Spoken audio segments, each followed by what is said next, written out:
आप कितने ज्यादा कंसिस्टेंट हो। क्या आप ये पूरी क्लास देख सकते हो? आप पूरी क्लास करके सारे के सारे क्वेश्चंस को सॉल्व कर रहे हो? अगर आपने पूरी क्लास देखी है, अगर आपने, तो कंसिस्टेंसी जो है आपका जो हार्डवर्क है, ठीक है, कंसिस्टेंट हार्डवर्क जो है आपका वो सक्सेस की तरफ में लेके जाएगा, और ग्रेसनेस जो है वो अपने आप आपके अंदर में आ जाएगी। तो अपने आप कोई जो है महान नहीं बन जाता, कंसिस्टेंसी होनी चाहिए, कंसिस्टेंट हार्डवर्क होना चाहिए, उससे सक्सेस मिलती है, उससे इंसान ग्रेट बनता है। एग्री करते हो तो हाथ ऊपर करिए। और जितने भी बच्चे जिन्होंने सेशन को लाइक कर दिया फ्रेंड्स, उन सभी लोगों को जहां भी शेयर कर सकते हो जल्दी जल्दी से शेयर कर देंगे फ्रेंड्स सेशन को, हर एक जगह पे, हर एक बच्चा हर एक कोने कोने के अंदर में शेयर कर देगा जल्दी से। जिन्होंने भी शेयर कर दिया हाथ ऊपर कर देंगे जल्दी से सभी के सभी। पहला क्वेश्चन देखिए फ्रेंड्स आप लोगों का, यारलुंग सैंगपो नदी को किस नाम से जाना जाता है? ठीक है, एक्चुअल में एक एग्जाम के अंदर में आया हुआ है। अब किसी भी एग्जाम में, DSSB में भी, आप लोगों का केवीएस में, बीपीएससी टीआरई के अंदर में, सुपर टेट में, केवीएस कहीं पे भी पूछा जा सकता है क्वेश्चन।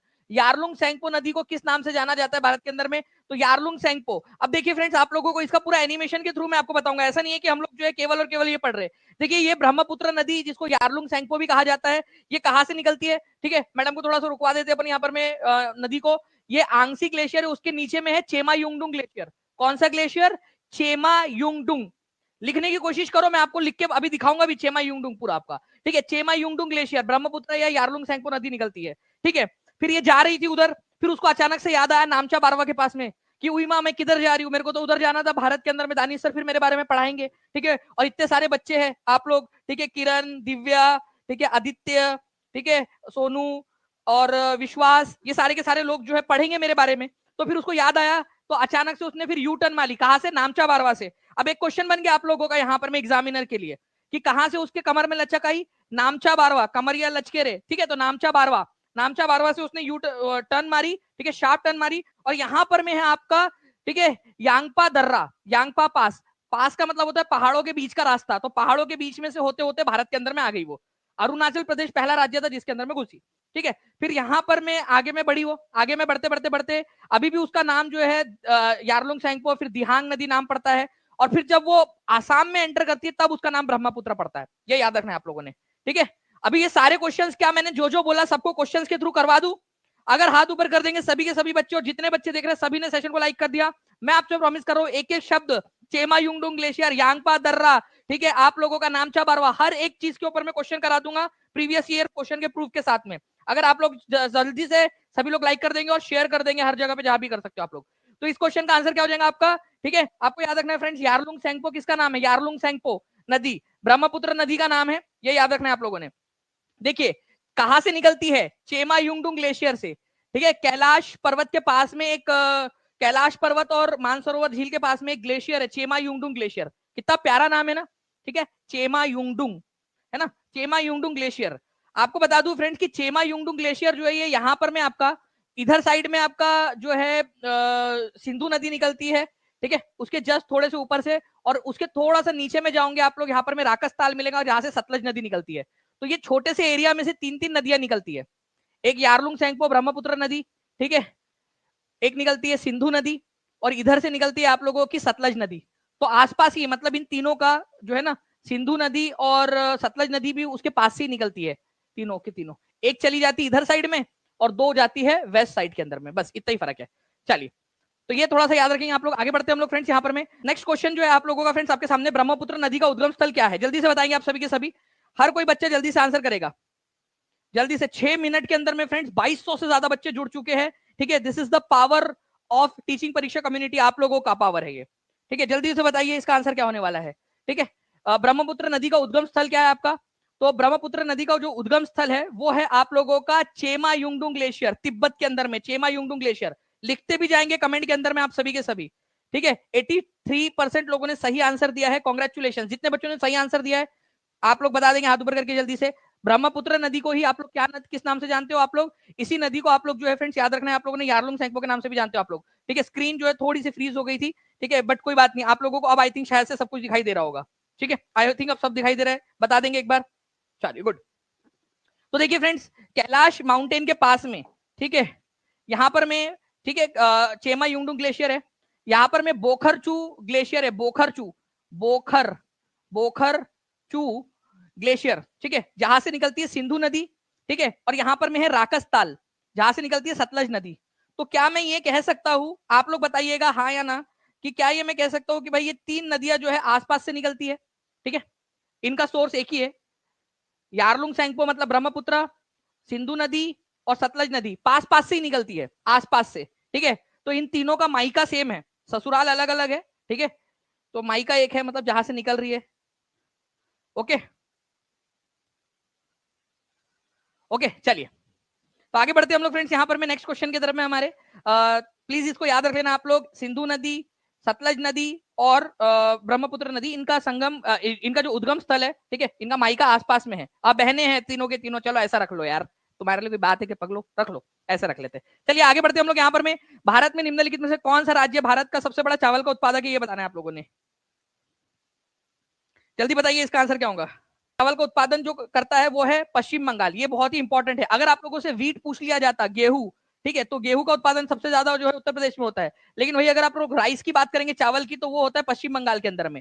तो भाई आप लोग पश्चिम बंगाल और उत्तर प्रदेश दोनों को थैंक यू बोला करो खाना खाते समय आप लोग, क्योंकि जब आप खाना खा रहे हो, ठीक है, जब आप रोटी खा रहे हो तो उत्तर प्रदेश का धन्यवाद करा करो, ठीक है। रोटी तुझे पता है मोस्ट प्रोबेबल चांसेस है कि तू जो है उत्तर प्रदेश के उगे हुए गेहूं से आई है, मतलब ऐसा नहीं कि तू आई होंगी वहां से, ठीक है, बट मुझे ऐसा लगता है, दानी सर ने बताया कि सबसे ज्यादा गेहूं जो है उत्तर प्रदेश में होता है।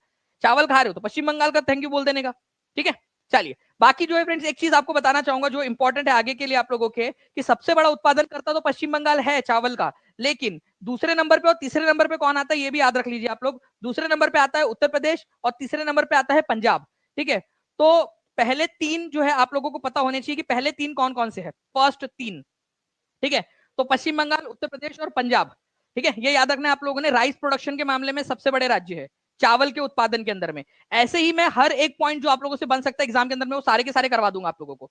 इस क्वेश्चन का आंसर बिना पोल के दीजिए, टीम प्लीज पोल ना दीजिए बच्चों को, देखते कितने लोग इसका आंसर कर पाते हैं। हर एक बच्चा कमेंट के अंदर में आंसर करेगा।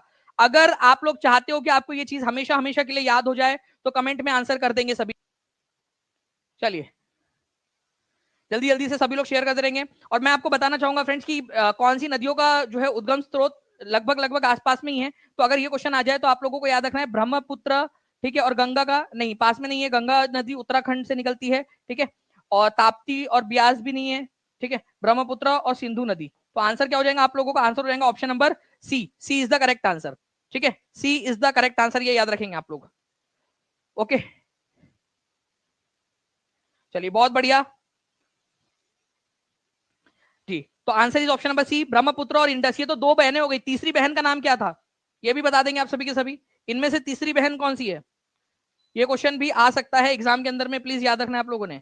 ओके तो आप लोगों को बता दूं, यारलुंग सेंगपो चेमा युंगडुंग ग्लेशियर से, सिंधु नदी, ठीक है, बोखरचू ग्लेशियर से, और ठीक है सतलज नदी राकस ताल से। राकस ताल, कई जब बार उसको राक्षस ताल भी बोला जाता है, राकस ताल को राक्षस ताल भी बोलते हैं, राकस ताल, ठीक है, राकस झील। नाउ फ्रेंड नेक्स्ट क्वेश्चन की तरफ में आगे बढ़ते हैं आप लोगों का, इसमें से इस क्वेश्चन का आंसर करेंगे जल्दी से सभी के सभी लोग, ठीक है। ओके तिब्बत में बहुत आसान है, प्राइस बहुत हाई कर दो, फिर 80% कर दो, 99% भी ऑफ कर दो, वो अलग बात है। बात ये है कि आपका पढ़ाई के लिए मेन चीज, टीचिंग परीक्षा हमेशा मेन चीज जो आपको सबसे रिजनेबल प्राइस में मिलता है वो आपको देने के लिए तैयार रहता है, ठीक है। तो तिब्बत में मानसरोवर झील के पास नदी का स्रोत क्या है, तो तिब्बत के पास में मानसरोवर झील के पास से कौन सा नदी निकलती है, मानसरोवर झील के पास से निकलती है तीन नदियां, ठीक है। एक निकलती है बोखरचू लेक से सिंधु नदी, एक निकलती है राकसताल से सतलज नदी, और एक निकलती है चेमा युंगडुंग ग्लेशियर से ब्रह्मपुत्र नदी। तो ब्रह्मपुत्र, सतलज और सिंधु ये तीनों के तीनों मानसरोवर के आसपास से ही निकलती है, आसपास से ही। तो उपरोक्त में से सभी आंसर हो जाएगा आप लोगों का। अभी आप लोगों ने थोड़ी देर पहले यहाँ पर मैं देखा फ्रेंड्स कि ये कैलाश माउंटेन के पास में मानसरोवर झील है, ठीक है। तो मानसरोवर झील से थोड़ा सा ऊपर में जाओगे तो बोखरचू ग्लेशियर मिलेगा, नीचे जाओगे तो चेमा युंगडुंग ग्लेशियर मिलेगा, और इधर जाओगे तो राकसताल मिलेगा।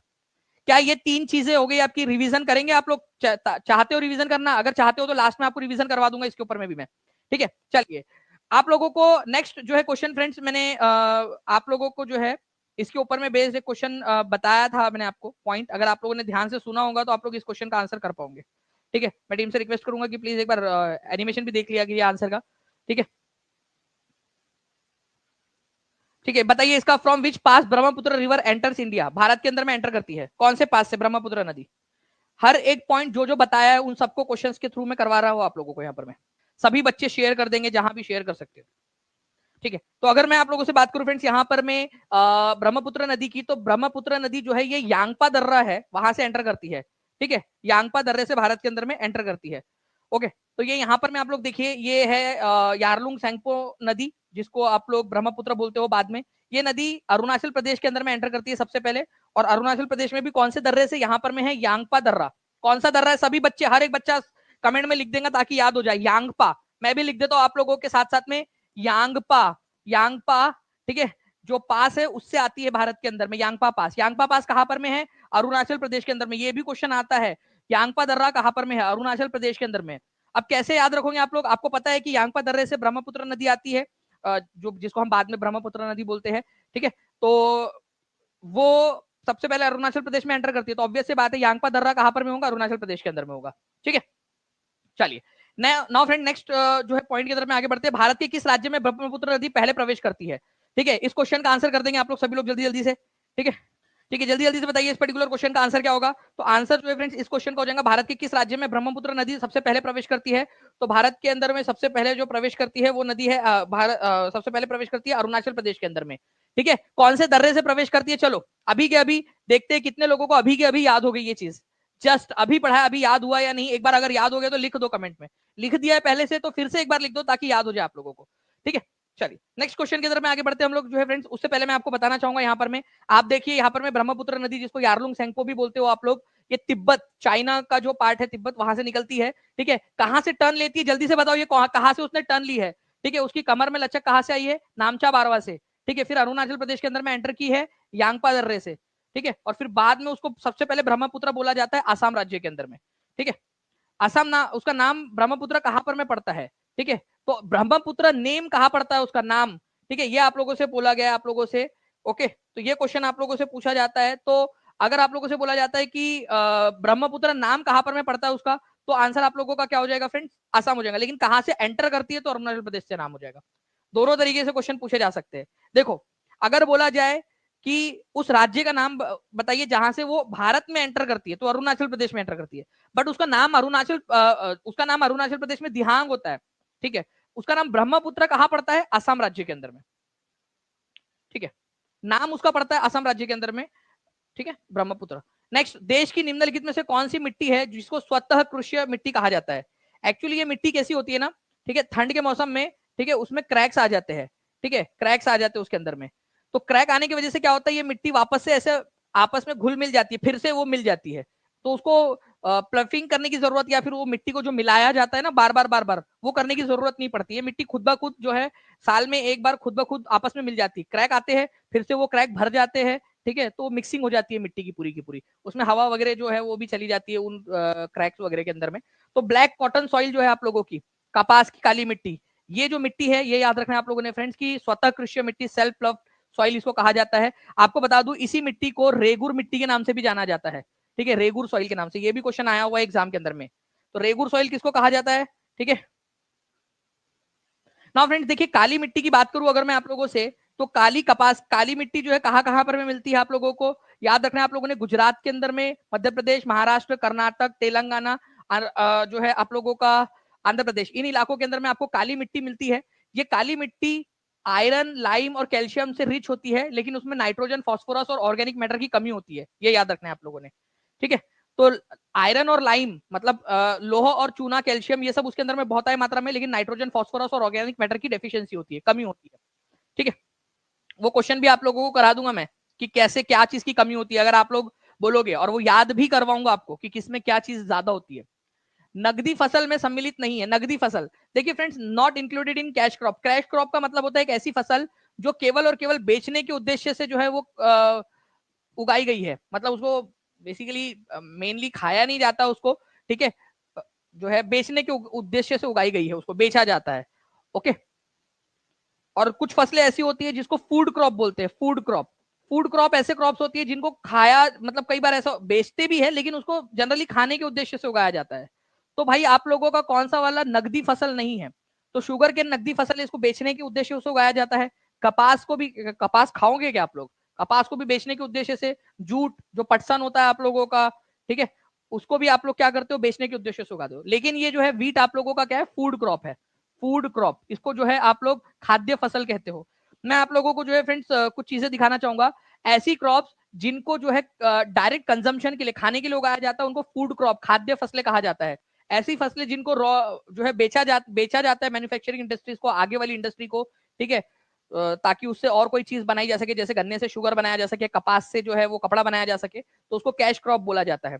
ठीक है, ये जो क्रॉप होती है ये फूड प्रोवाइड करती है लोगों को, ये जो है आप लोगों का एक इकोनॉमिक इंपॉर्टेंस होता है, और जनरली जो भी किसान वगैरह होते हैं उनको डायरेक्टली कैश मिलता है उससे।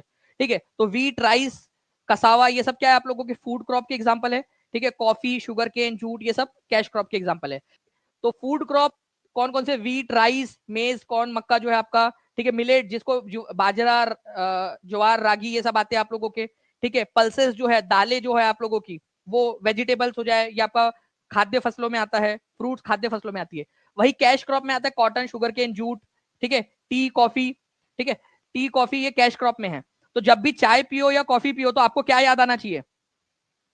नगदी, नगद फसल है ये, याद आएगा क्या? आप लोग याद कराओगे ससुर जी को। ठीक है, मान लीजिए यहाँ पर मैं गजाला जो है अपने ससुर जी को चाय देने जा रही है, ससुर जी, पापा जी चाय, ठीक है, ये ना कैश क्रॉप है। ठीक है, वो बोलेंगे, उनको लगेगा कि मेरी बहू जो है पैसे मांग रही मेरे से। ठीक है, इसी दिन के लिए लाया था मैंने इसको बिहा के, कि ये चाय देते देते जो है मेरे से पैसे मांगेंगी। बट लेकिन कोई बात नहीं, उनको उनको समझा देना आपकी दानी सर ने बताया है करके। ठीक है, तो कॉफी या चाय जब भी दे रहे हो, ठीक है, तो कैश क्रॉप है, ये याद रख लेना आप लोगों का। ठीक है, कैश क्रॉप है। ओके, चलिए, टोबैको कैश क्रॉप आती है, रबर, ठीक है, ऑयल सीड्स जो है आपका, मस्टर्ड वगैरह जो है, ग्राउंड नट वगैरह जो है आप लोगों का, ठीक है, मूंगफली वगैरह, ये सब आपकी कैश क्रॉप आती है, कैश क्रॉप के अंदर में आती है। निम्नलिखित में से कौन से उद्योग को सूर्योदय उद्योग कहा जाता है? Sunrise industry. सनराइज का मतलब क्या होता है? सनराइज, उगता हुआ सूरज। ठीक है, मतलब उगता हुआ सूरज मतलब जो अभी अभी उभर रहा है। ठीक है, तो कौन सी इंडस्ट्री है जिसको उगता हुआ इंडस्ट्री या आगे की भविष्य की इंडस्ट्री के रूप में जाना जाता है? तो आप लोगों को याद रखना है फ्रेंड्स की इंफॉर्मेशन एंड टेक्नोलॉजी, सूचना प्रौद्योगिकी जो है आपकी उगती हुई, मतलब अभी आने वाली इंडस्ट्री है आप लोगों की। आज इंफ्रास्ट्रक्चर जो है आपका किस चीज के अंदर में डेवलप हो रहा है? इंफॉर्मेशन टेक्नोलॉजी के अंदर में। आज आप कैसे पढ़ पा रहे हो? जुड़े हुए क्लास में डायरेक्टली बोल रहा हूं, आप लोग पढ़ पा रहे हो, कैसे पढ़ पा रहे हो? इंफॉर्मेशन टेक्नोलॉजी की वजह से, सूचना प्रौद्योगिकी की वजह से। ठीक है, तो ये सूचना प्रौद्योगिकी ही है जो आगे जाकर होने वाली है, और इसी वजह से बिहार के अंदर में जो 28,000 से ज्यादा जो कंप्यूटर टीचर की वैकेंसी आ रही है, उसके लिए भी टीचिंग परीक्षा ने कोर्स लॉन्च किया है, क्योंकि बिहार सरकार को भी पता चल गया है कि भाई कंप्यूटर टीचर्स की जरूरत है और कंप्यूटर पढ़ाना जरूरी है बच्चों को। ठीक है, तो इंफॉर्मेशन टेक्नोलॉजी ये याद रखना है आप लोगों ने। नाउ फ्रेंड्स, ब्रह्मपुत्र, अभी रिवीजन क्वेश्चन, रिवीजन के लिए तैयार है? अगर आप सभी के सभी बच्चे, ठीक है, तैयार है तो हाथ ऊपर करके बता दीजिए। तो फिर जैसे ये आर रिवीजन 1 ले रहे, थोड़ी देर बाद फिर से एक और रिवीजन लूंगा।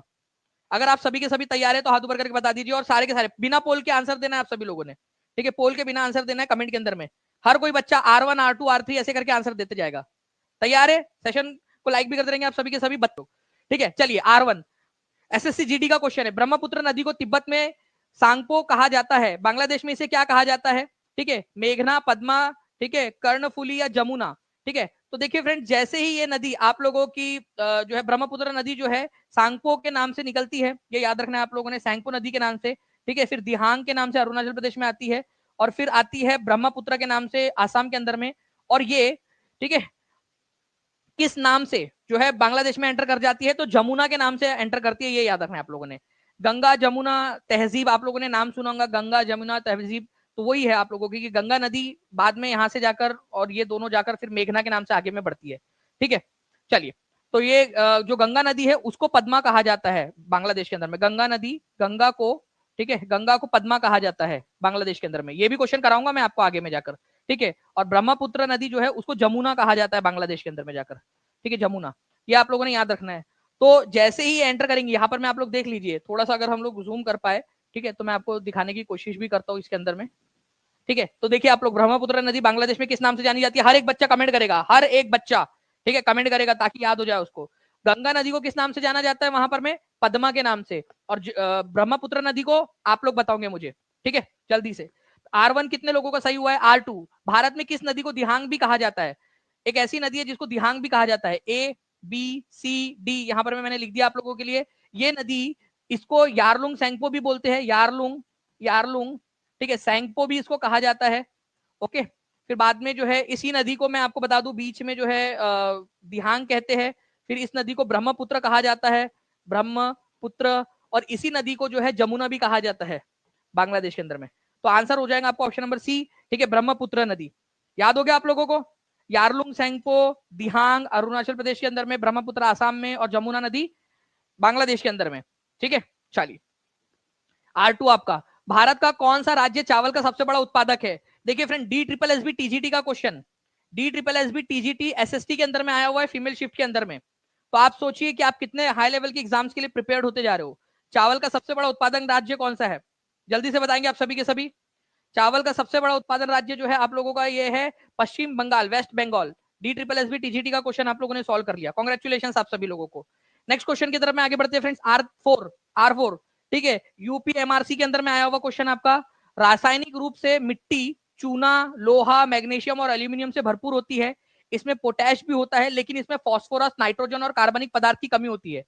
कौन से प्रकार की मिट्टी की बात कर रहे हैं हम लोग? अभी आपको थोड़ी देर पहले बताया था मैंने कि एक ऐसी मिट्टी है हमारी जिसके अंदर में आयरन भी होता है, लोहा भी होता है, मैग्नीशियम वगैरह भी होता है, पोटैश भी उसके अंदर में है, लेकिन इसके अंदर में जो है नाइट्रोजन की कमी है, फास्फोरस की कमी है, और ऑर्गेनिक मैटर जो है, कार्बनिक पदार्थ या ऑर्गेनिक मैटर जो है आपका, उसकी कमी होती है उसमें। तो किस मिट्टी की बात कर रहे थे हम लोग? ये मिट्टी, मैं आपको हिंट दे देता हूँ, ये मिट्टी जो है वो ठंड के मौसम में फट जाती है, इसको सेल्फ प्लफिंग या फिर स्वतः ज्योत्य मिट्टी भी कहा जाता है, रेगुर मिट्टी के नाम से भी जाना जाता है। काली मिट्टी की बात हो रही है ये काली मिट्टी कपास उगाने के लिए बहुत ज्यादा फेमस होती है, ये याद रखेंगे आप लोग। कितने लोगों का सही हुआ था? हाथ ऊपर कर दीजिए जल्दी जल्दी से। ये लॉजिक समझ में आ गया आपको पढ़ाने का मेरा, कि भाई किस लॉजिक से आपको पढ़ाना जा रहा हूँ? रिवीजन करवा करवा के याद हो जाए आपको। मैंने आपसे कहा था कि ये चीज याद हो जाएंगी आपको। थोड़ा बहुत याद हो गया एटलीस्ट? कितने लोगों को लगता है कि एटलीस्ट 1% चीज याद हो गई कि आयरन और चूना उसमें होता है, ठीक है, नाइट्रोजन की कमी होती है काली मिट्टी में? बस इतना याद हो गया तो भी सफिशियंट है। मैं आपसे प्रॉमिस कर रहा हूं आपको सारा याद करवा दूंगा, ठीक है, सारा का सारा याद करा दूंगा। निम्नलिखित में से कौन सी नकदी फसल का उदाहरण है? ठीक है, R5 नकदी फसल का उदाहरण है। और आज रात में नॉलेज कैप्सूल आपका यही होने वाला है, फूड क्रॉप और कैश क्रॉप का। I am selected in TRE 3, क्या बात है, बहुत बढ़िया, ठीक है, कॉन्ग्रेचुलेशन आपको। चलिए आंसर करते जाएंगे जब जल्दी जल्दी से सर, सभी के सभी। कृष्णा विराट जी, GS best teacher, I am selected in TRE 3, congratulation. और ऐसे ही सारे लोगों ने सिलेक्शन लेना है धीरे धीरे करके सभी लोगों ने, ठीक है ना। निम्नलिखित में से कौन सी नकदी फसल है? देखिए चावल जो है ये फूड क्रॉप है आप लोगों का, ठीक है, गेहूं जो है ये फूड क्रॉप है आप लोगों का, मक्का जो है आप लोगों का फूड क्रॉप है, ठीक है। तो ये सारे के सारे फूड क्रॉप है, नकदी फसल इनमें से कोई भी नहीं है, ये याद रखना है आप लोगों ने, ठीक है। ये सारे के सारे खाद्यान्न फसलें हैं, तो आंसर इसका क्या हो जाएगा? डी हो जाएगा आप लोगों का, ठीक है। जैसे आप देख सकते हो वीट, राइस, मेज, ठीक है, मक्का, ये सब क्या है? खाद्यान्न फसलें। इनको उगाया जाता है मेनली कंजम्पशन के लिए, खाने के लिए उगाया जाता है, बेचना तो सेकेंडरी है, खाने के लिए उगाया जाता है, ठीक है, दालें वगैरह ये सब। बाकी कॉटन, शुगर केन, जूट, चाय और कॉफी वाला एग्जांपल याद है ना आपको? याद करो, गजाला को याद करो। गजाला अपने ससुर जी को चाय देने गई थी और बोली कि कैश क्रॉप, ठीक है, उनको लगा कि पैसे मांग रही करके, okay. Sugar cane, cotton, jute, तंबाकू। जब भी तंबाकू खाओ तो याद करना ये मतलब मत खाना का तंबाकू, भाई गरा खराब बात है, ठीक है। टोबैको खाना खराब बात है, तंबाकू खाना खराब बात है, ठीक है। बहुत ज्यादा कैश लग जाएगा तुमको, बहुत ज्यादा खर्चा बहुत आ जाएगा, बहुत सारी बीमारियां होती है तंबाकू खाने से, टोबैको कंजम्पशन से। तो टोबैको आप लोगों ने कंजम्पशन नहीं करना है, ठीक है, टोबैको कंजम्पशन नहीं करना है। लेकिन किसी को खाते हुए देखो तो उसको समझाना, भाई बहुत पैसा, देखो बहुत खर्चा आ जाएगा, नहीं तो मत खाओ, ओके। बताइए मृदा में लवणीकरण या सैलिनेशन क्यों होता है? जी, तो देखिए फ्रेंड्स, अगर आप लोगों ने मान लीजिए कि बहुत ज्यादा सिंचाई की, सिंचाई का मतलब क्या होता है ये समझो आप लोग। आप क्या करते हो, ठीक है, ये खेत है आपका, ठीक है, नहर के माध्यम से पानी लेकर आते हो और इसमें पानी डालते हो, ठीक है, या कुएं में से पानी निकाल के जो है वो पानी डालते हो आप इसके अंदर में, ठीक है, किसी ना किसी माध्यम से, तो इसको सिंचाई कहा जाता है, इरिगेशन। जब आप बहुत सारा पानी इसमें डालोगे, बहुत ज्यादा सिंचाई करोगे इसके ऊपर में, तो जो पानी होता है उसके अंदर में कहीं ना कहीं सस्पेंडेड पार्टिकल्स तो होंगे, कोई ना कोई तो सॉल्ट होगा उसके अंदर में, ठीक है। तो क्या होता है, पानी तो उड़ जाता है आपका, लेकिन वो नमक उसके पीछे में रह जाता है। तो सॉइल के सैलिनेशन होने का या लवणीकरण होने का या उसके अंदर में नमक की मात्रा बढ़ जाने का सबसे बड़ा कारण क्या है? एक्सेस इरिगेशन, बहुत ज्यादा पानी का इस्तेमाल करना, ठीक है, एक्सेस इरिगेशन। आई होप आपको समझ में आ गया होगा, ठीक है, कि एक्सेस इरिगेशन, अधिक सिंचाई अगर करोगे, बहुत ज्यादा पानी डालोगे, तो पानी के साथ में जो मटेरियल उसके अंदर में आया है वो तो वही रह जाएगा, पानी उड़ जाएगा, ठीक है। तो ये आप लोगों ने याद रखना है। 3600 से ज्यादा बच्चे जुड़ चुके हैं। मैं एक रिक्वेस्ट आपसे करूंगा लास्ट टाइम, कि हर एक बच्चा जहां भी शेयर कर सकता है जल्दी से शेयर कर दीजिए, टेलीग्राम, फेसबुक, व्हाट्सएप, इंस्टाग्राम, हर एक जगह पे, और सेशन को लाइक भी करते रहेंगे आप सभी के सभी लोग, जितने भी लोग देख रहे हैं।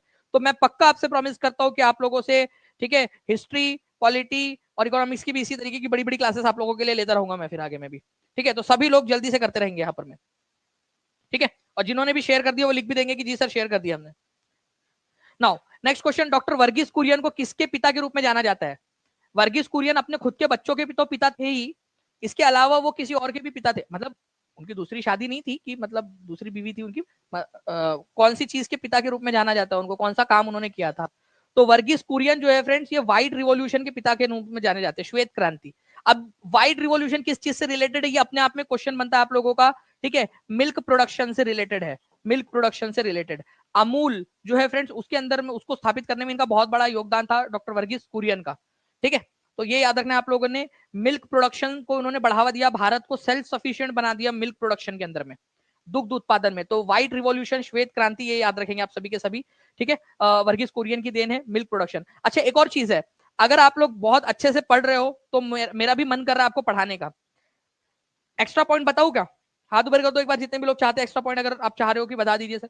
देखिए अगर मैं आपको बताऊं फ्रेंड्स, यहाँ पर में मिल्क की जब बात आती है तो एक पॉइंट बन जाता है, नेशनल मिल्क डे कब आता है? नेशनल मिल्क डे, क्या ये क्वेश्चन पूछे जाने की संभावना है या नहीं? मिल्क डे, आपको पता है नेशनल मिल्क डे कब आता है? कितने लोग बता सकते हैं मुझे कि राष्ट्रीय दुग्ध दिवस कब मनाया जाता है? मिल्क की बात निकली है तो देखिए, डॉक्टर वर्गीस कुरियन का हैप्पी वाला बर्थडे जो होता है ना, वो होता है 26 नवंबर को। तो 26 नवंबर को ही हम लोग जो है राष्ट्रीय दुग्ध दिवस या नेशनल मिल्क डे भी मनाते हैं, इन्हीं के जन्मदिन के अवसर पर, ठीक है। तो ये आप लोगों ने याद रखना है फ्रेंड्स, ओके। तो ये भी एक इंपॉर्टेंट क्वेश्चन बन सकता है आप लोगों का, नेशनल मिल्क डे कब मनाया जाता है? सिंपल सा आप लोगों का आंसर हो जाएगा, 26 नवंबर को मनाया जाता है। क्यों मनाया जाता है? ठीक है, डॉक्टर वर्गीस कुरियन को हैप्पी बर्थडे विश करने के लिए। तो जब जब भी दूध को देखो तो डॉक्टर वर्गीस कुरियन को थैंक यू बोल देने का कि भाई उन्होंने भारत के अंदर में दूध उत्पादन को बहुत ज्यादा बढ़ावा दिया है। ये पूरी की पूरी लिस्ट पर मैं क्वेश्चंस कराने वाला हूं आप लोगों को, ये याद रखिएगा आपको। बाइलिंगुअल, हरित क्रांति के जनक एम एस स्वामीनाथन, ये क्वेश्चन जो है 70वीं बीपीएससी के री एग्जाम में आया था, 70 बीपीएससी, ठीक है, री एग्जाम के अंदर में आया था ये क्वेश्चन 4 जनवरी को, 4 जनवरी, ठीक है, 2025 को। गरम गरम क्वेश्चन है। M S Swaminathan, M S Swaminathan को भारत रत्न भी दिया गया, ये पता है आप लोगों को? भारत रत्न दिया गया है अभी जस्ट कुछ दिन पहले, ठीक है।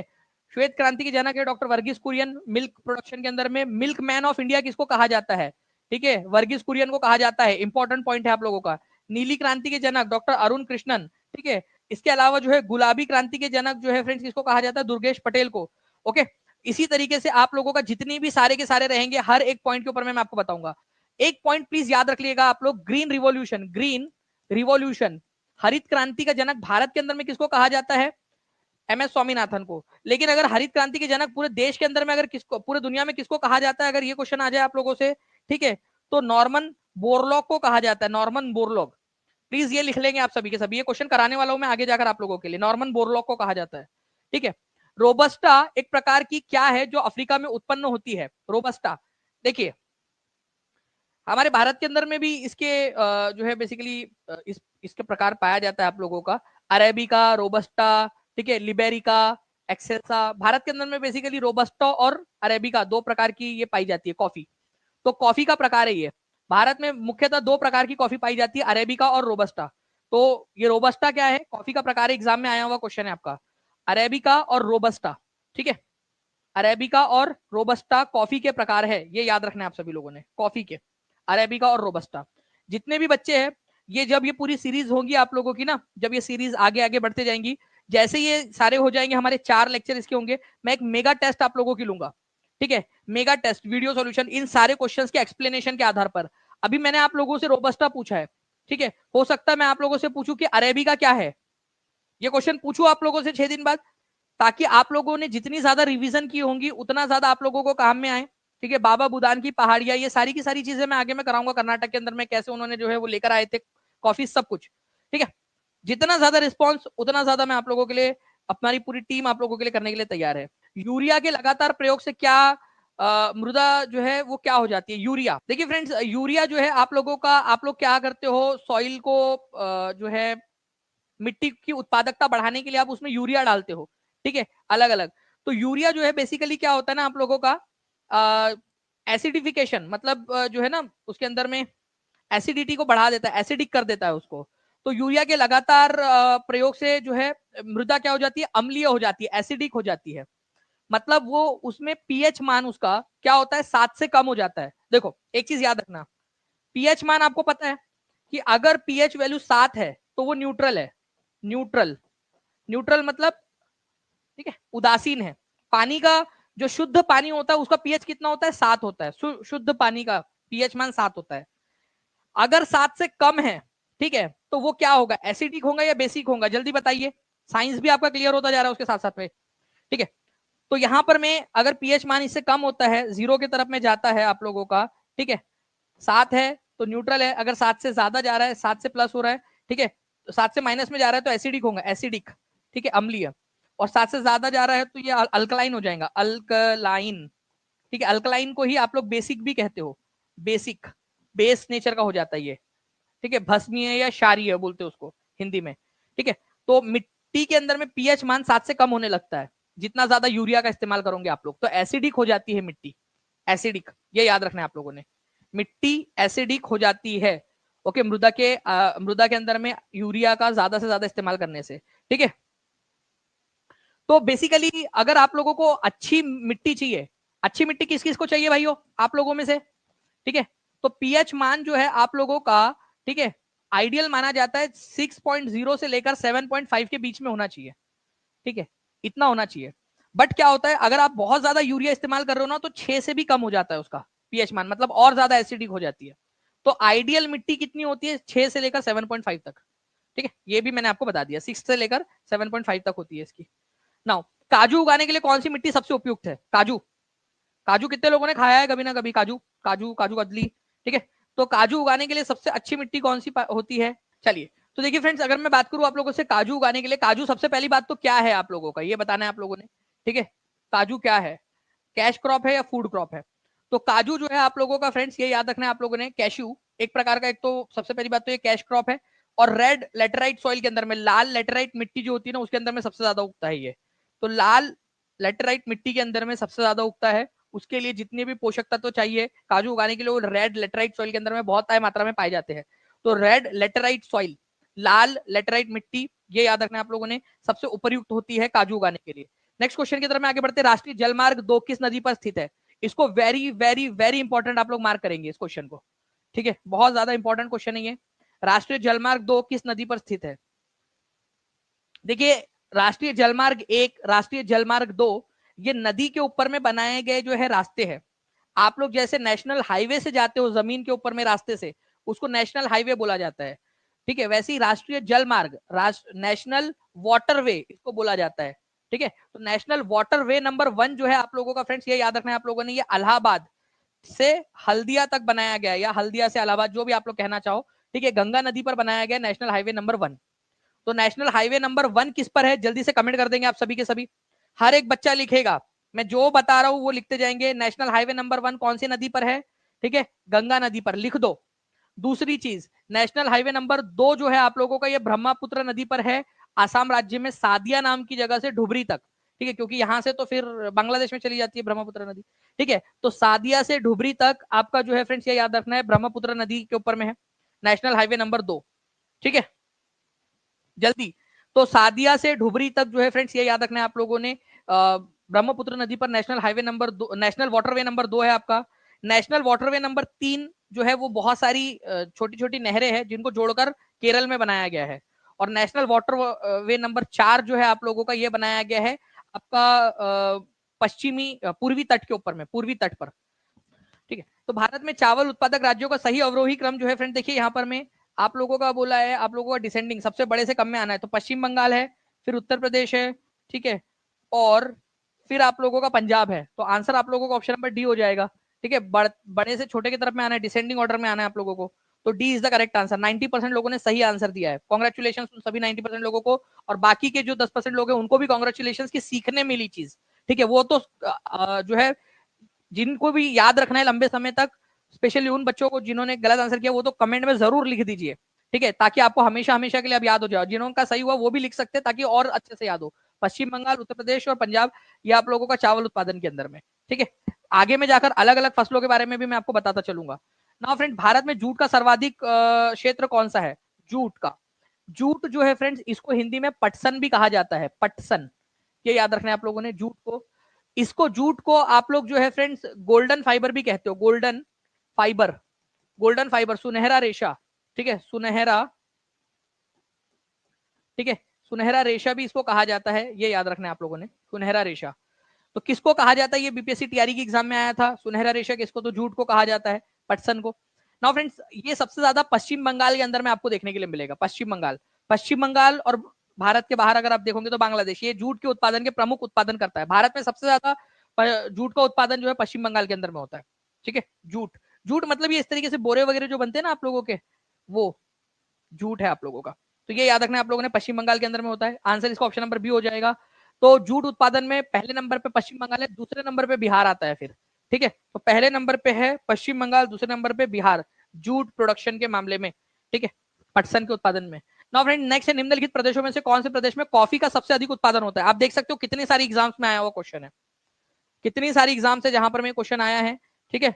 तो जूट उत्पादन की अगर हम लोग बात करेंगे आप लोगों से, तो जूट उत्पादन के अंदर में सबसे सॉरी, कॉफी के उत्पादन में सबसे अधिक उत्पादन करता जो है आप लोगों का, वो है कर्नाटक, ठीक है, कर्नाटक के अंदर में। आपको एक चीज बताना चाहूंगा, यहाँ पर मैं कर्नाटक के अंदर में जो है बाबा बुदान की पहाड़ियां है, यहाँ पर मैं सबसे पहले कॉफी का उत्पादन किया गया था। इसके पीछे एक स्टोरी है, वो कल मैं क्वेश्चन के थ्रू आपको कराऊंगा पूरी की पूरी स्टोरी, क्योंकि उस पर मल्टीपल क्वेश्चंस आए हैं बाबा बुदान की पहाड़ियों के ऊपर में। जो बाबा बुदान थे वो गए थे यमन, वहां से अपने दाढ़ी में उन्होंने कॉफी की कुछ बीज छुपा के ला लिए थे, ठीक है। तो यहाँ पर में उन्होंने उगाया था, तो उस पहाड़ी का नाम ही बाबा बुदान पहाड़िया हो गया, कर्नाटक के अंदर में, ये याद रखना है। सबसे ज्यादा कॉफी का उत्पादन, चाय का उत्पादन सबसे ज्यादा कहां पर में होता है? टी का। अगर ये क्वेश्चन आ जाए तो ये बताइए आप लोग जल्दी से, डायरेक्ट क्वेश्चन बनेगा आप लोगों का। चाय के उत्पादन में भारत के अंदर में सबसे अधिक उत्पादन करने वाला राज्य कौन सा है? चाय के अंदर में, टी के अंदर में बात करेंगे हम लोग, तो आप लोगों का आंसर आसाम हो जाएगा। लेकिन अदरवाइज कॉफी की बात करें, ठीक है, तो कर्नाटक, ठीक है, चलिए, कर्नाटक के अंदर में होता है। रबर का उत्पादन सबसे ज्यादा केरल के अंदर में होता है, ये याद रखना है। नीली क्रांति के जनक के रूप में किसको जाना जाता है? ठीक है,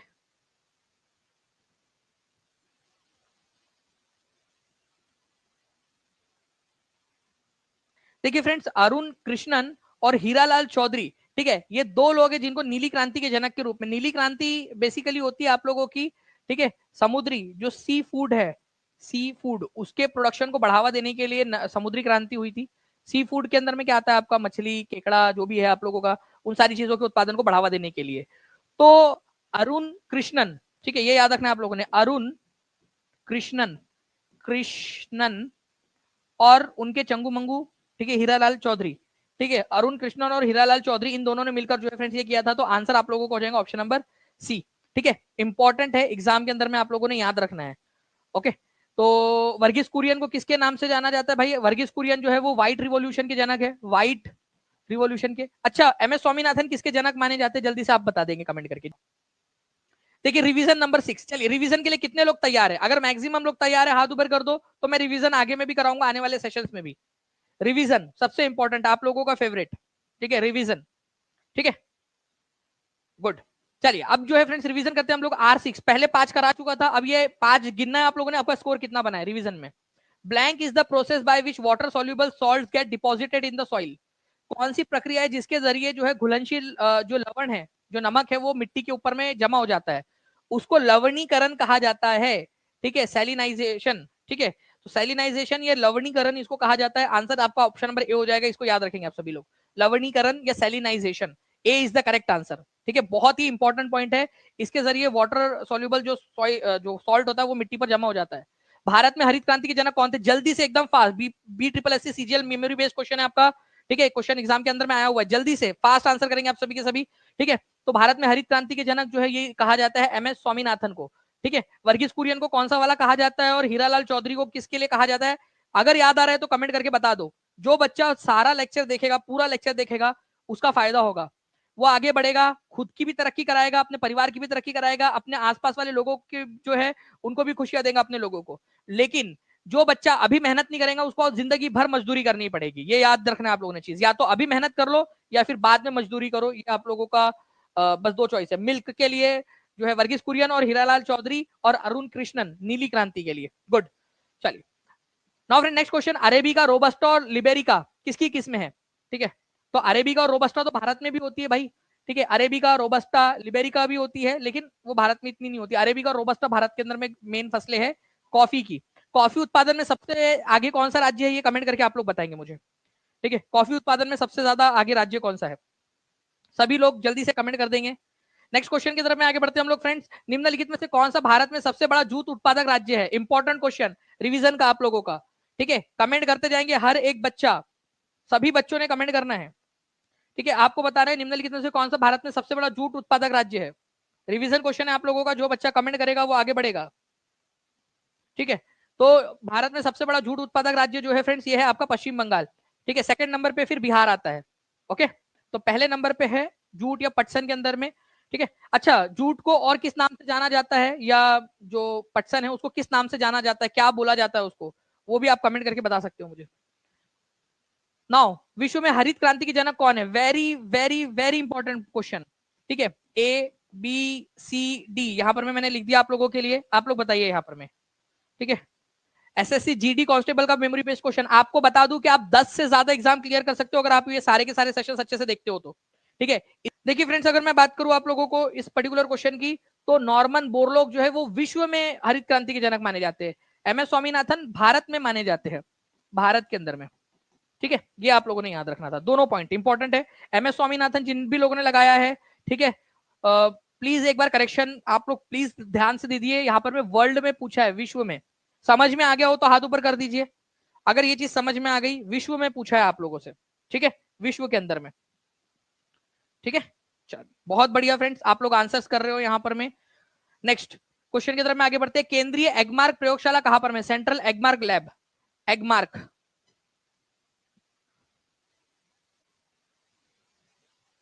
डायरेक्ट क्वेश्चन बनेगा फ्रेंड्स ये आप लोगों का, और ये क्वेश्चन बहुत सारे एग्जाम्स के अंदर में आ चुका है, ठीक है, आप खुद भी देख लीजिए यहाँ पर में, यूपीपीसीएस एसीएफ के अंदर में आया हुआ क्वेश्चन है आप लोगों का ये, ठीक है।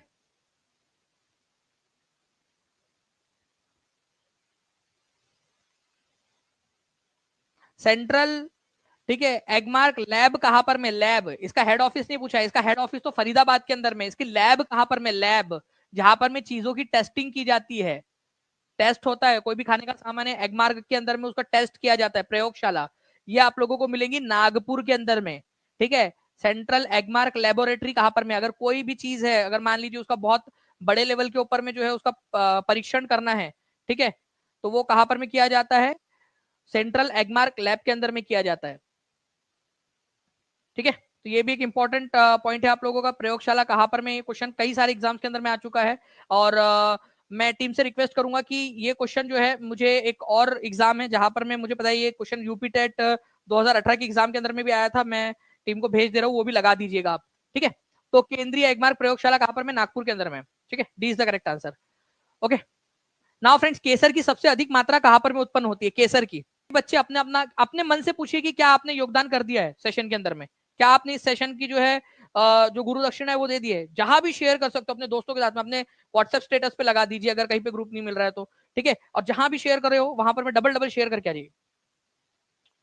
तो देखिए फ्रेंड्स, अगर मैं बात करूं केसर की सबसे अधिक मात्रा उत्पन्न कहां पर में होती है, तो केसर की सबसे अधिक मात्रा उत्पन्न होती है कश्मीर के अंदर में, ठीक है, ये याद रखना है आप लोगों ने, केसर की।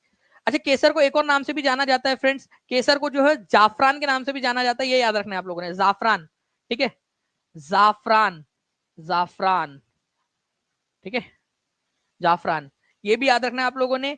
पंपोर नाम की जगह है, ठीक है, जम्मू कश्मीर के अंदर में पंपोर नाम की जगह है, जम्मू कश्मीर में पंपोर, पंपोर, ठीक है, इसको केसर सिटी के नाम से जाना जाता है, केसर सिटी, भारत का केसर सिटी किसको कहा जाता है? पंपोर को कहा जाता है। कहां पर में? ये पंपोर, जम्मू कश्मीर के अंदर में, ठीक है, ये याद रख लेना आप लोगों ने। तो केसर की सबसे ज्यादा उत्पत्ति कहां पर में होती है? कश्मीर में, कश्मीर में भी, जम्मू कश्मीर में भी कहां पर में होती है? पंपोर में, पंपोर को केसर सिटी के नाम से जाना जाता है, ठीक है, केसर को ही जाफरान के नाम से भी जानते हो आप लोग, ये भी याद रख लीजिएगा आप लोग,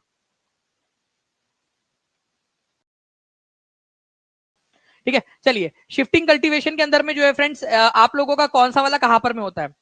कितने लोग चाहते हैं कि जो शिफ्टिंग कल्टीवेशन के प्रकार होते हैं, ठीक है, शिफ्टिंग कल्टीवेशन का एक ही मतलब होता है कि भाई ये जंगल था, ठीक है, अब आप लोग जो है नंगू पुंगू पुराने जमाने के अंदर में घूमंतु लोग थे, इधर उधर गए, आपने क्या किया, जंगल का एक एरिया था इसको काट दिया, ठीक है, इसको काट दिया और यहाँ पर मैं खेती की, फिर इस जगह पे जो भी फसल होगी उसको खाया पिया, फिर दूसरी जगह चले गए, दूसरी जगह पे जो है वहां के जंगल को काटा पीटा, वहां पर मैं खेती की, तो शिफ्ट हो गए, आप स्थानांतरित हो गए, एक जगह पे रह के खेती नहीं कर रहे, उसको शिफ्टिंग कल्टीवेशन कहा जाता है, बट उसके नाम अलग अलग है हर जगह पे।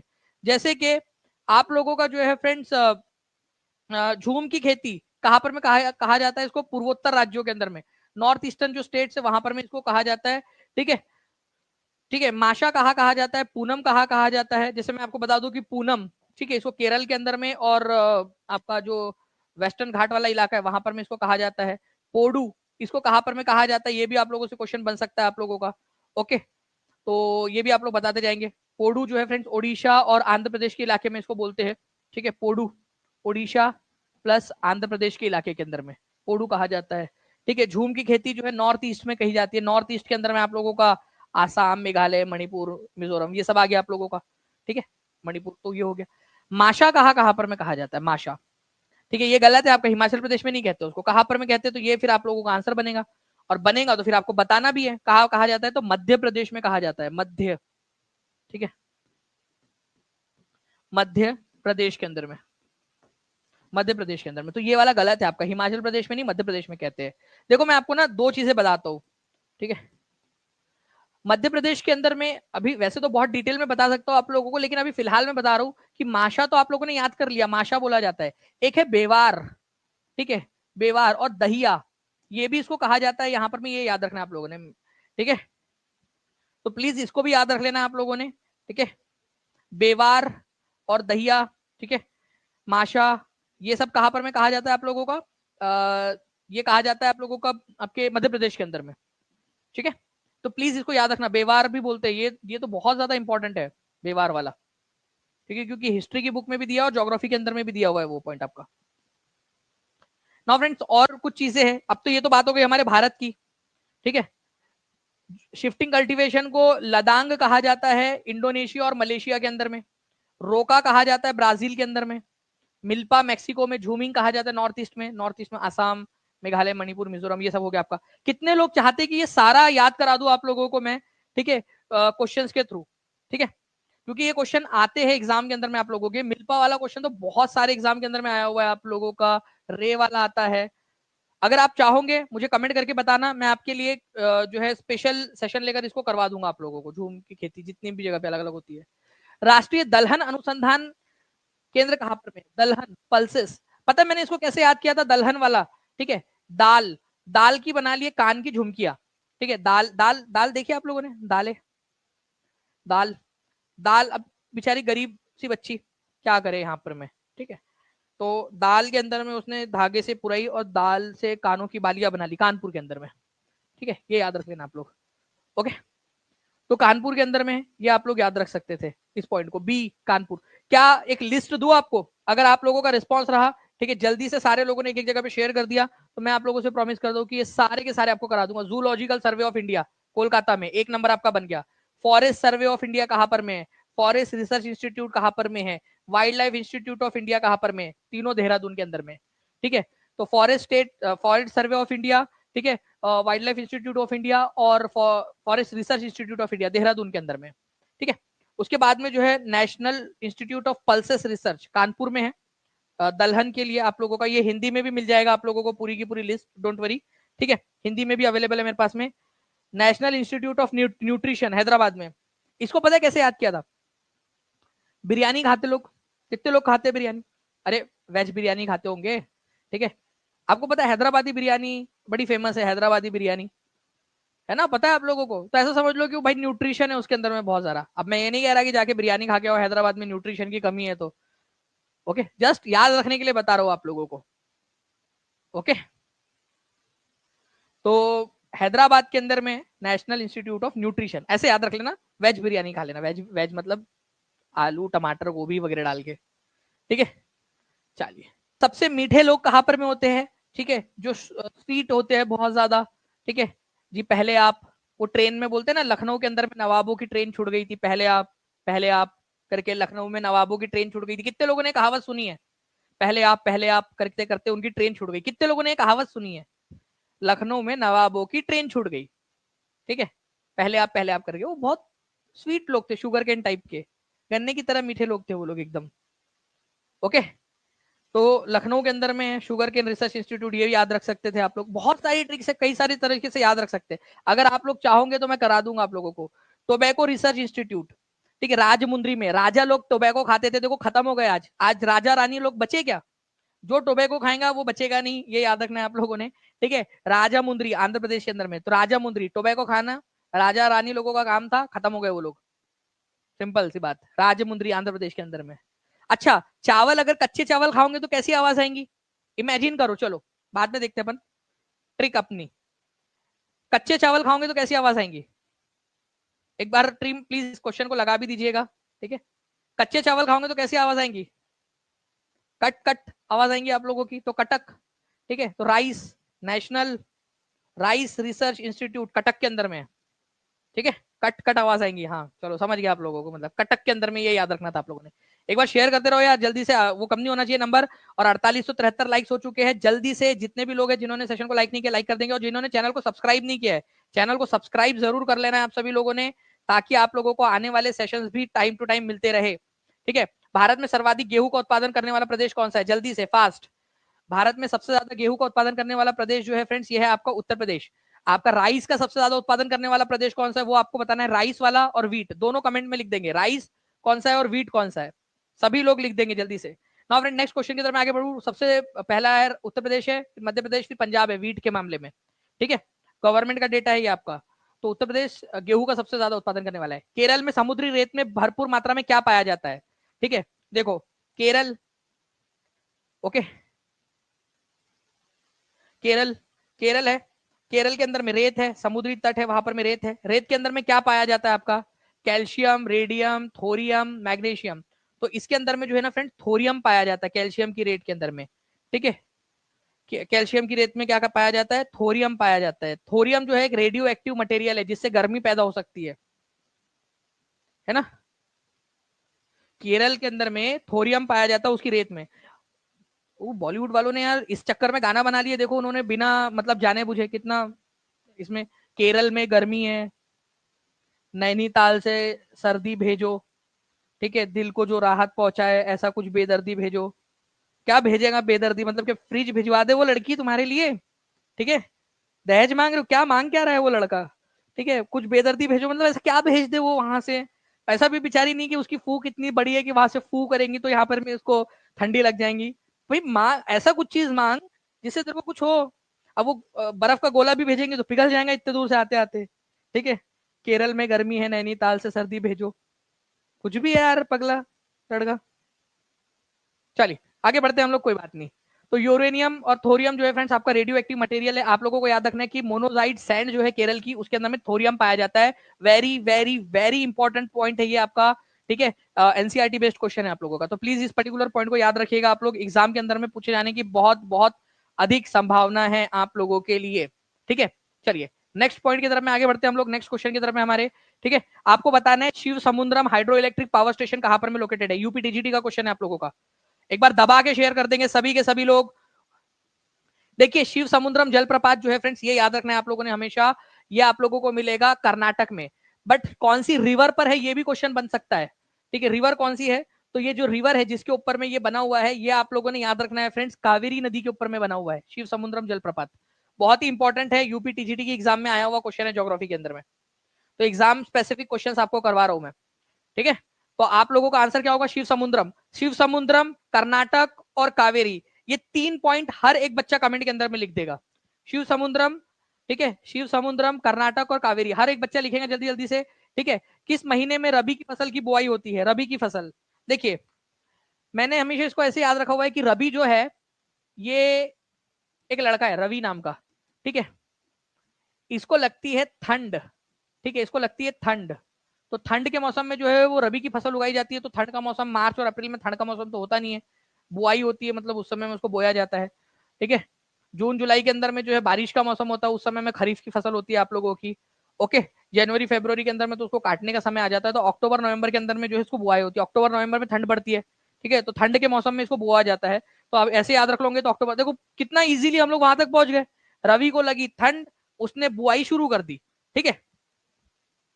तो ये आप लोगों ने याद रखना था, अक्टूबर नवंबर, ठीक है। तो आंसर इसका हो जाएगा ऑप्शन नंबर बी आप लोगों का। खरीफ की फसल जो है वो बारिश के सीजन में उगाई जाती है, ठीक है, जून जुलाई के मौसम के अंदर में। ओके, और जो रबी की फसल होती है आप लोगों की, ये याद रखना है आप लोगों ने, अक्टूबर नवंबर के सीजन में बोई जाती है, ठंड के मौसम के अंदर में। ये चीज याद रखना है। रबी और खरीफ की फसल को लेकर भी एक मोना मैम ने एक शॉर्ट बनाया था कि रबी की फसल और खरीफ की फसल को कैसे याद रखे। वो क्वेश्चंस मैं भी करवा दूंगा, बट आप वो शॉर्ट जरूर देखिएगा आप लोग। टीचिंग परीक्षा के शॉर्ट सेक्शन में मोना मैम ने आप लोगों के लिए बहुत प्यार से बनाया है, ठीक है, वो शॉर्ट, उसको जरूर देखिएगा आप लोग। Okay, now friend next question, Maharashtra में निम्नलिखित में से कौन सी एक फसल श्वेत स्वर्ण के नाम से जानी जाती है? व्हाइट गोल्ड के नाम से जाना जाता है। अब गेहूं को व्हाइट गोल्ड तो बोलेंगे नहीं, गेहूं जो है सफेद कलर का दिखता नहीं, मक्का गन्ना सफेद कलर का दिखता नहीं। भाई यूपी लोअर के एग्जाम के अंदर में कितना लोअर लेवल का एग्जाम का क्वेश्चन पूछा। मेरे बच्चे यहाँ पर मैं आंसर लगा देंगे, देखते कितने बच्चे आंसर लगा पाते हैं। पोल के अंदर में मैं देख रहा हूँ कंटिन्यूअसली, ठीक है। 5000 प्लस लाइक्स आपने कर दिए, बहुत बहुत शुक्रिया फ्रेंड्स आप सभी लोगों का, ठीक है। बताइए जल्दी से जी। तो जो जो क्वेश्चन पूछ रहा हूँ उसके आंसर कमेंट के अंदर में करते जाएंगे आप सभी। और जो जो भी आपने सीखा है आज, जो भी थोड़ी बहुत भी चीजें सीखी आप लोगों ने, ठीक है, उसको आप लोग कमेंट के अंदर में लिखते जाएंगे आप सभी के सभी जी। तो कॉटन जो है फ्रेंड्स आप लोगों का आंसर हो जाएगा, कॉटन, ठीक है। महाराष्ट्र के अंदर में इसको जो है वो व्हाइट गोल्ड के नाम से जाना जाता है। नाउ राजस्थान का लगभग एकाधिकार है, मोनोपोली है, मतलब राजस्थान में ही वो सबसे ज्यादा उगता है। उगता है मतलब क्या, ये उगता नहीं निकलता है, हर चीज उगेंगी थोड़ी ना, ठीक है। बताइए जल्दी से, राजस्थान का एकाधिकार है मतलब राजस्थान की मोनोपोली उसके अंदर में। भाई पूरे देश का 89% चीज, वो जो चीज के बारे में मैं बात कर रहा हूं 89% केवल राजस्थान के पास में है, ठीक है।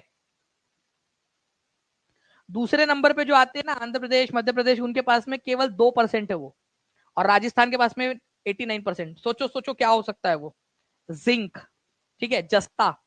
89% भारत का जस्ता या जिंक जो है वो केवल राजस्थान के पास में है, ठीक है।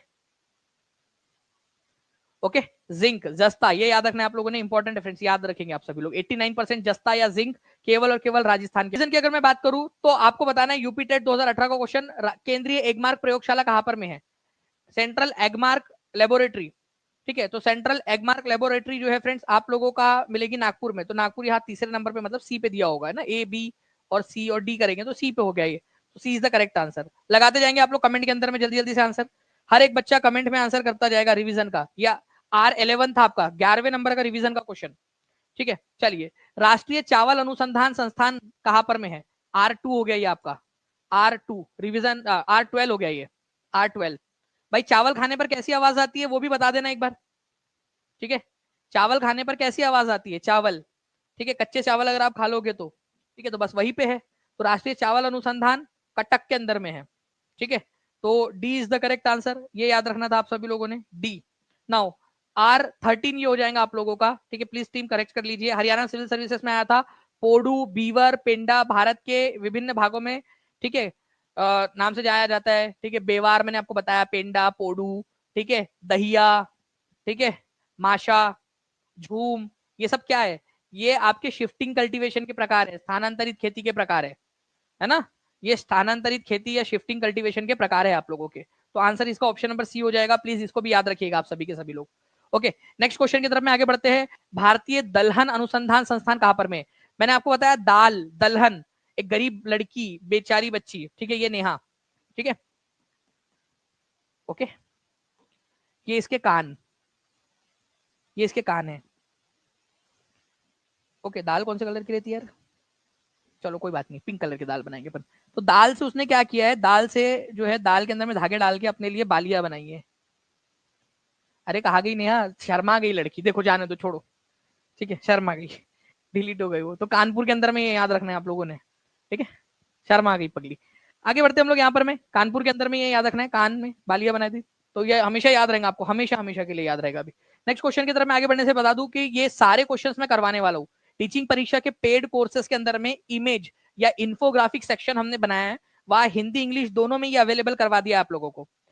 इसके अलावा आप लोगों के लिए ये पूरा का पूरा हिंदी इंग्लिश में अवेलेबल है, साथ ही साथ इनके ऊपर में बेस्ड क्वेश्चंस भी अवेलेबल करवा दिए, प्रैक्टिस क्वेश्चन। ठीक है, 10,000 से ज्यादा क्वेश्चन अवेलेबल है इन्फोग्राफिक्स सेक्शन में टीचिंग परीक्षा के, फ्री ऑफ कॉस्ट दिया है आपको पेड कोर्स के साथ में, वो 10,000 क्वेश्चन पूरा। तो आप सभी के सभी जो है फ्रेंड्स इसको ले सकते हैं। ठीक है, नाउ फ्रेंड्स केरल की मोनोजाइट रेट में क्या पाया जाता है प्रचुर मात्रा में, सीआईएसएफ की एग्जाम में आया हुआ क्वेश्चन है, एनसीईआरटी में पूछा था। ठीक है, R15 नंबर का क्वेश्चन, जल्दी बताएंगे इसका आंसर क्या होगा। ठीक है, तो केरल की मोनोजाइट रेट के अंदर में जो है फ्रेंड थोरियम पाया जाता है, R15 आप लोग इस क्वेश्चन का आंसर मुझे बताएंगे, भारत के किस शहर में नेशनल इंस्टीट्यूट ऑफ न्यूट्रिशन है। हरियाणा पीसीएस का क्वेश्चन है, मैंने आपको ट्रिक बताई थी इसको याद करने की। साथ ही साथ आप लोग जो है मुझे अब कुछ चीजें हैं जो मैं पूछ रहा हूँ आपको, वो बताएंगे आप लोग मेरे को कमेंट करके। ठीक है, आपका राइस के अंदर में सबसे ज्यादा राइस कहां पर में होता है, ठीक है, व्हीट, ठीक है, गेहूं सबसे ज्यादा कहां पर में होता है, ये भी आप लोग मुझे कमेंट करके बता देंगे जल्दी जल्दी से सभी के सभी लोग। ओके, इसके अलावा जो है फ्रेंड यांगपा पास कौन से राज्य के अंदर में, स्टेट का नाम बताएंगे, और उस दर्रे से कौन सी नदी आती है। ठीक है, इससे कौन सी रिवर भारत के अंदर में आती है, जो बच्चा स्टार्टिंग से देख रहा है वो बता पाएगा कमेंट के अंदर।